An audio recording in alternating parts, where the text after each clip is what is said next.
ಬನ್ನೂರೇ ಬೇರೆ ಇದೆ, ಬಂಡೂರೇ ಬೇರೆ ಇದೆ. ಬಂಡೂರು ಈ ತರ ಫ್ರೆಂಡ್ಲಿ ಆಗಿರುತ್ತೆ. 10 ತಿಂಗಳು ಮರಿ ಇದು. ಈ ತರ ದಪ್ಪಕ್ಕೆ ಬುಡ ಇರಬೇಕು. ಪ್ಯೂರ್ ಬಂಡೂರು. ಬೆಳಗ್ಗೆ ಸಾಯಂಕಾಲ ಹಾಲು ಕೊಡ್ತೀವಿ. ಮೊಟ್ಟೆ ಜೊತೆ 1/4 ಲೀಟರ್ ಹಾಲು ಕೊಡ್ತೀವಿ. 14 ತಿಂಗಳು 15 ತಿಂಗಳಿಗೆ 2 ಮರಿ ಕೊಡುತ್ತೆ. ಇದು 1,500 1 kg ಮೀಟು. ಸೂಪರ್ ಆಗಿರುತ್ತೆ. ತುಪ್ಪ ಹಿಡ್ಕೊಂಡಂಗೆ ಆಗುತ್ತೆ. ಬ್ರೀಡಿಂಗ್ ಪರ್ಪಸ್ಗೋಸ್ಕರನೇ ಸಾಕ್ತಾ ಇದೀವಿ. 2.5 ತಿಂಗಳು ಟಗರು ಮರಿ ಒಳ್ಳೆ ಚೆನ್ನಾಗಿ ಬರುತ್ತೆ. ಕಾಲ್ ಬುಡನೂ ಅಷ್ಟೇ ಹಿಂಗಿರ್ಬೇಕು. 4 ಬೆಟ್ಟು. ಟ್ರೆಂಡಲ್ಲಿ ಇರೋದು ಈ ತರ ವೈಟ್ ಫೇಸು. ಇದು ಫೀಮೇಲ್ 2 ತಿಂಗಳು ಮರಿ. ಇದು ಈ ತರ ಬೆಂಡ್ ಬರುತ್ತೆ.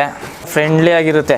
ಮರಿ ಜಾತಿ ಆಗಿದ್ರೆ 25,000 ಗಂಟನೂ ಮಾರ್ತಾರೆ. 3 ತಿಂಗಳು ಮರಿ. ಜಾತಿಲಿ ಕಮ್ಮಿ ಇದ್ರೆ 10,000 8,000 ಆ ತರ ಸಿಗುತ್ತೆ. ಇವೆಲ್ಲ ಮನೇಲೆ ಹುಟ್ಟಿರೋ ಮರಿಗಳು. ಮೇಂಟೆನೆನ್ಸ್ ಜಾಸ್ತಿ ಬರಲ್ಲ. ಇವು ಜಾಸ್ತಿ ಜೋಳ ತಿನ್ನಲ್ಲ. ಮೇವು ಕಮ್ಮಿ ತಿಂತವೆ. ರಾಗಿ ಹುಲ್ಲು, ಹುಳ್ಳಿಕಾಳು, ಗೋಧಿ, ಅಕ್ಕಿ ಇಷ್ಟೇ ಹೈಟ್ ಬರೋದು. ಲೆಂತ್ ಬರುತ್ತೆ. ತೂಕ ಇದು 40 kg max to max live weight. ಮರಿನ ಡೆವಲಪ್ ಮಾಡಬೇಕು ಅಂತ ಇದೀವಿ. ಇವಕ್ಕೆ ರೋಗಗಳು ಜಾಸ್ತಿ ಬರಲ್ಲ ಸರ್. ಆಚೆ ಬಿಡ್ತೀವಿ ನಾವು. ಆಚೆ ಬಿಟ್ರೆ ಹೋಗಿ ಮೇಯ್ಕೊಂಡು ಅವೇ ಬರುತ್ತೆ ವಾಪಸ್ಸು. ಹೆಣ್ಮರಿಗಳು ಆಚೆ ಬಿಟ್ರೇನೆ ಒಳ್ಳೇದು. ಸೆಲೆಕ್ಷನ್ ಮಾಡ್ಬೇಕಾದ್ರೆ ಮರಿ ಬುಡ ದಪ್ಪ ಇರಬೇಕು, ಕೂದ್ಲು ಇರಬೇಕು. ಈ ತರ ಕೂದ್ಲು ಇರಬೇಕು. ಇಷ್ಟು ಬೆಳ್ಳ ಹಾಕಿದ್ರೆ ಸಿಗ್ಬೇಕು. ಈ ತರ ಇರಬೇಕು ಸ್ಟ್ರಕ್ಚರ್. ಸೈಲೆಂಟ್ ಆಗಿ ನಿಂತಿದೆ.